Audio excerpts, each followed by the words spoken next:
tidak memikirkannya. Dia hanya fokus di cuan, cuan, dan cuan. Sekarang barulah ketika dia ditahan di rutan KPK, dia mengeluh bahwa tidur beralaskan kasur yang tipis. Ya kalau tidak mau tidur beralaskan kasur yang tipis, jangan korupsi. Itu aja kok repot. Ini kata si Gus Dur ya.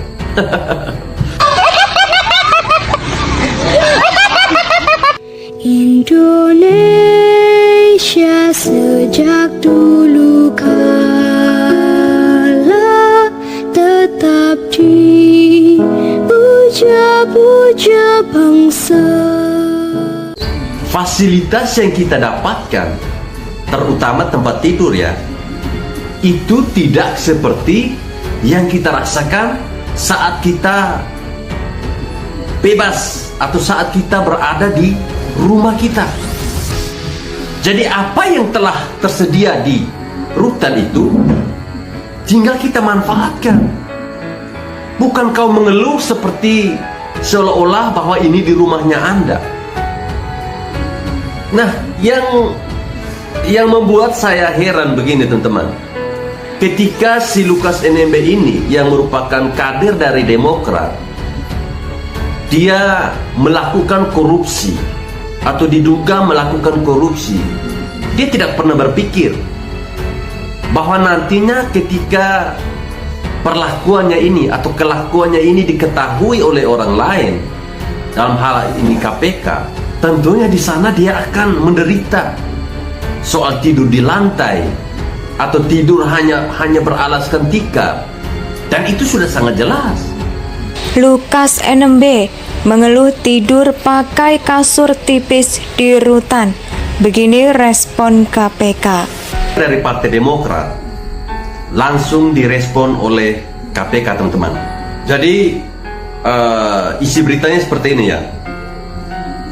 Lukas NMB melalui pengacaranya mengeluh harus tidur pakai kasur tipis selama ditahan di ruang tahanan KPK.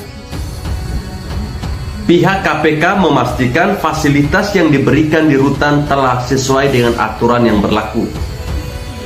Nah, teman-teman, sampai di sini saya ingin merespon soal keluhan yang dialami oleh Lukas NMB melalui pengacaranya ini. Ya, saya kira kita semua pasti paham dan juga tahu bahwa yang namanya kita masuk dalam tahanan, baik itu tahanan KPK maupun yang ada di penjara atau di tahanan Polsek atau Polresta. Jadi kalau sudah menjadi seorang tahanan, jangan sok mengatur-ngatur KPK lagi. Jadilah orang yang bijak, jadilah orang yang pintar. Jangan menjadi seperti orang yang kelihatan goblok. Nah, ini teman-teman, saya baca ya. Di dalam pasal 4 huruf I juga disebutkan, ini terkait dengan aturan ya, aturan yang Permenkumham nomor 6 tadi 2013, bahwa di situ disebutkan setiap narapidana atau tahanan dilarang melengkapi kamar hunian dengan alat pendingin, kipas angin, televisi, dan atau alat elektronik lainnya. Nah, ini kan sudah jelas, seperti yang saya katakan tadi, bahwa semuanya ini sudah diatur. Bukan kita yang mengatur-ngatur lagi di dalam. Nah, yang membuat saya heran begini, ketika si Lukas NMB ini yang merupakan kader dari Demokrat, dia melakukan korupsi atau diduga melakukan korupsi, dia tidak pernah berpikir bahwa nantinya ketika perlakuannya ini atau kelakuannya ini diketahui oleh orang lain. Ya, namun ketika itu dia tidak memikirkannya. Dia hanya fokus di cuan, cuan, dan cuan. Sekarang barulah ketika dia ditahan di rutan KPK, dia mengeluh bahwa tidur beralaskan kasur yang tipis. Ya kalau tidak mau tidur beralaskan kasur yang tipis, jangan korupsi. Itu aja kok repot. Ini kata si Gus Dur ya. Kemudian dari kita lanjut ya. Dari Kabak, kepala bagian pemberitaan KPK, Ali Fikri ini dia mengatakan bahwa pengelolaan rutan KPK ini mengacu pada Permenkumham nomor 6 tahun 2013 tentang tata tertib lembaga permasyarakatan dan rumah tahanan negara. Dalam aturan itu diatur fasilitas dalam rutan yang diberikan kepada narapidana. Artinya semuanya ini sudah diatur. Tidak bisa semau gue gitu.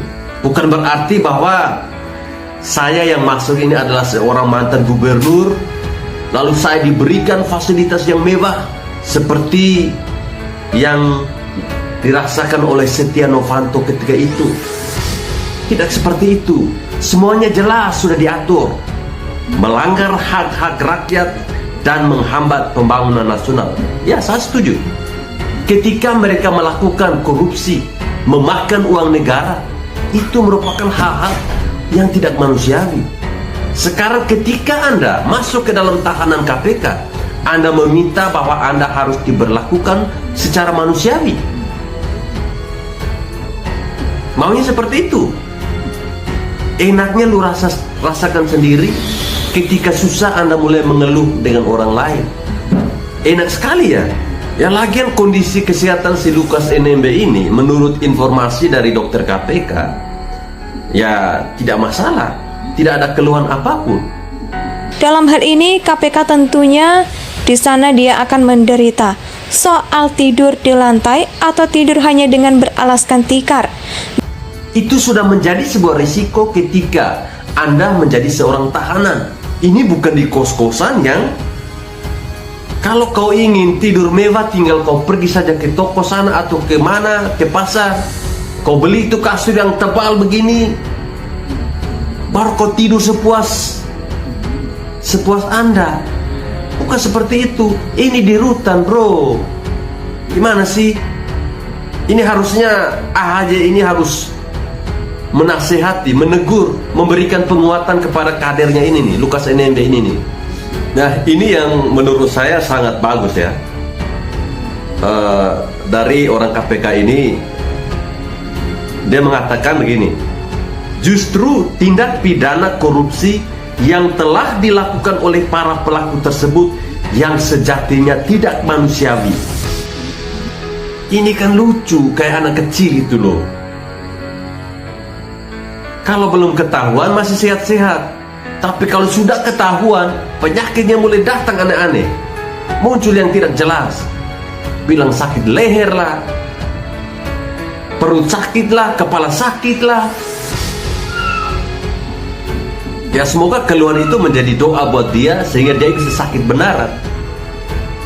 Dan lucunya pengacaranya kader Demokrat ini, si Lukas NMB, teman-teman. Dia ini meminta KPK memberikan pelayanan yang baik kepada Lukas NMB yang sedang sakit. Pelayanan yang baik. Sepertinya kurang waras ini. Masa kamu di dalam tahanan mau minta pelayanan yang baik? Dan itu sudah sangat jelas.